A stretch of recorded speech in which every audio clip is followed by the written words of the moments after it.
Halo dokter, belakangan ini makin sering kita dengar isu kalau makan tahu, tempe, minum susu kedelai, itu bisa bikin kanker payudara. Yuk kita bahas bukti ilmiahnya.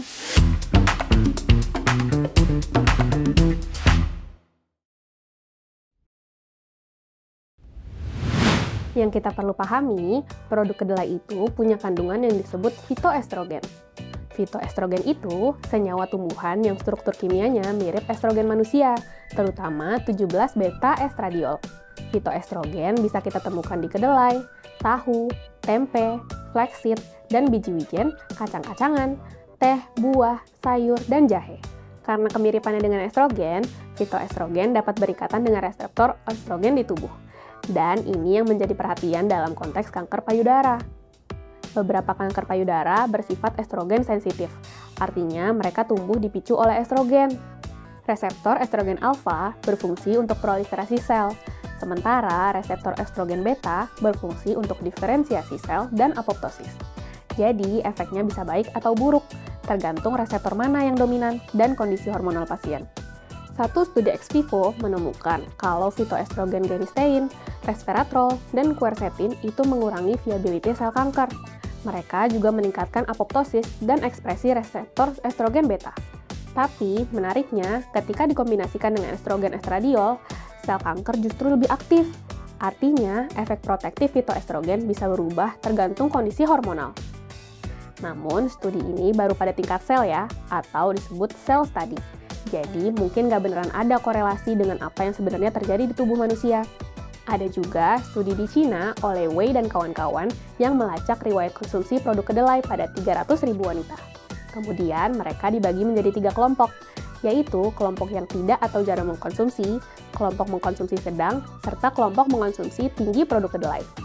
Dari setiap kelompok dicari angka kejadian kanker payudaranya, dan hasil studi melaporkan bahwa wanita yang mengkonsumsi produk kedelai dalam jumlah sedang tidak memiliki peningkatan resiko kanker payudara. Bahkan, konsumsi produk kedelai yang tinggi dikaitkan dengan penurunan resiko yang sedikit. Sebelum kita bahas lebih lanjut, dokter udah tahu belum soal e-course Alomedica? Di website Alomedica, tersedia nih e-course untuk berbagai bidang yang narasumbernya nggak perlu dokter ragukan lagi. Mau kapanpun, dimanapun, dokter bisa akses e-course melalui website Alomedica. Udah gitu, sekarang e-course kita ber-SKP Kemkes loh. Yuk ikuti e-course Alomedica sekarang! Terus, ada juga studi dari Toy Love dan kawan-kawan yang mengobservasi kurang lebih 11 tahun penggunaan suplemen fitoestrogen dan hubungannya dengan kanker payudara pada lebih dari 75.000 wanita berusia 50 tahun ke atas yang cancer-free di awal studi.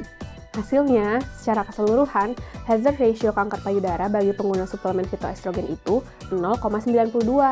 Jadi, yang minum estrogen itu punya resiko 8% lebih rendah untuk kena kanker. Walau ini hasilnya nggak signifikan ya. Nah, pada pasien yang ternyata kemudian hari terkena kanker payudara, dicek status reseptor estrogennya juga nih. Hasilnya, buat pasien yang kanker reseptor estrogen positif, hazard ratio-nya 0,78. Jadi, punya 22% resiko lebih rendah terkena kanker payudara jika konsumsi fitoestrogen. Tapi, buat yang reseptor estrogen negatif, hazard ratio-nya 2,01. Artinya, malah konsumsi suplemen fitoestrogen berpotensi meningkatkan risiko kanker payudara. Di analisis lebih lanjut, pada pasien yang punya riwayat kanker payudara dalam keluarga, hazard ratio-nya 1,36. Sementara, pada pasien yang nggak punya riwayat dalam keluarga, hazard ratio-nya 0,82. Jadi, bottom line-nya dok, efek fitoestrogen pada kanker payudara itu nggak sama buat semua orang. Tergantung pada status reseptor estrogen, riwayat keluarga, dan kondisi hormonal pasien. Hingga saat ini, belum ada bukti kuat bahwa fitoestrogen dari makanan seperti tahu dan tempe dapat meningkatkan resiko kanker payudara. Tapi tentu, kita tetap perlu uji klinis lanjutan, dosis yang terstandar, dan pendekatan yang lebih personal dalam praktik klinis. Like dan share video ini ke teman-teman dokter.